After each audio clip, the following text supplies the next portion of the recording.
Our top story that we've been tracking this morning is Indian External Affairs Minister S. Jaishankar and US Secretary of State Mike Pompeo are holding a meeting on the sidelines of the Quad Summit in Tokyo. Now, this is the first face-to-face meeting between Jaishankar and Pompeo amid border tensions between India and China and the coronavirus outbreak.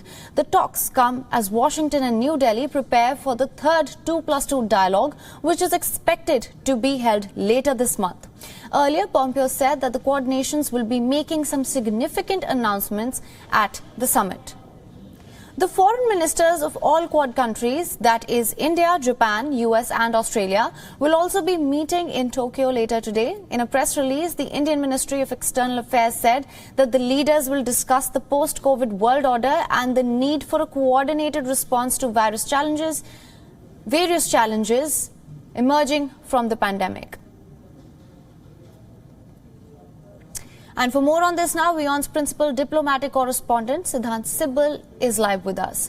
Siddhant, thank you for joining us again. Is there any update on what are the likely issues being discussed?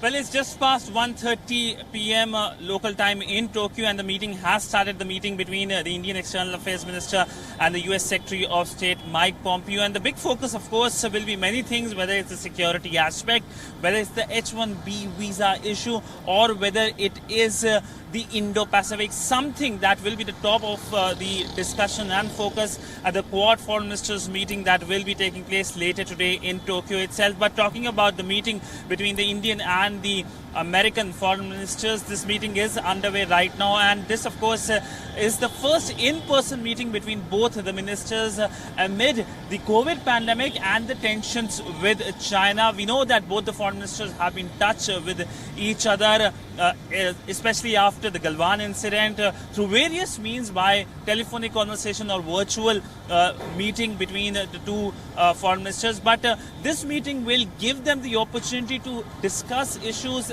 at length, in detail, and something that has been bothering both the countries, that of course remains China, because China clearly is the big story of 2020, and China's aggressiveness is being noticed across the world, from Washington to Canberra to New Delhi and to Tokyo. And what happens in Tokyo today will have a wider ramification all throughout the region and across the world, because the Quad grouping is something that the Chinese see with suspicion. They believe that Quad is a grouping that is there to contain China. But the Quad ministers have been reiterating many times that this is about Indo-Pacific, this is about like-minded countries, because remember, all these four countries who are part of the Quad are democratic countries, and it is coming together of democratic forces for the larger good of the world and the larger stability of the world. But this is the second meeting of the Quad foreign ministers that will take place. We know last year the foreign ministers of Quad countries met on the sidelines of the UNGA in New York. But talking about the bilateral, this is the bilateral coming ahead of the 2+2 dialogue that is expected to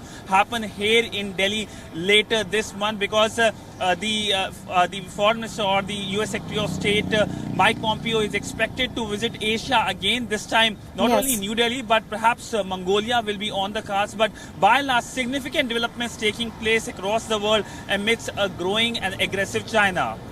Yes, Siddhant, you make an interesting point there that China does look at the Quad meet with suspicion. When we talk about the Quad meet that's to happen later today, what can we expect from that?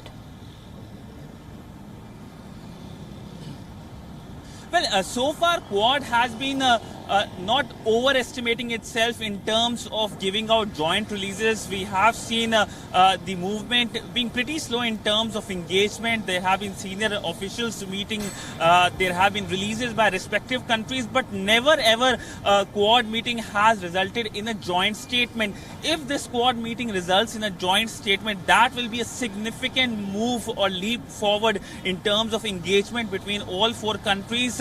The grouping has been, in terms of movement, being the movement being very slow, given the fact that it is the China factor that led many countries to not be very active with Quad. But all four countries are now dealing with a very aggressive China, whether it's Australia in terms of trade, whether it's Japan in terms of the Senkaku Islands, India in terms of Galwan, or whether it's the Americans in terms of technology, in terms of human rights, Hong Kong, other issues. So clearly all these factors are bringing all these four countries together, and perhaps a joint statement after this Quad meeting later today can be a major statement and something that could perhaps rattle Beijing. Yes, Siddhant, thank you so much for all your updates. As we mentioned, the meet right now is underway and we will be closely tracking this.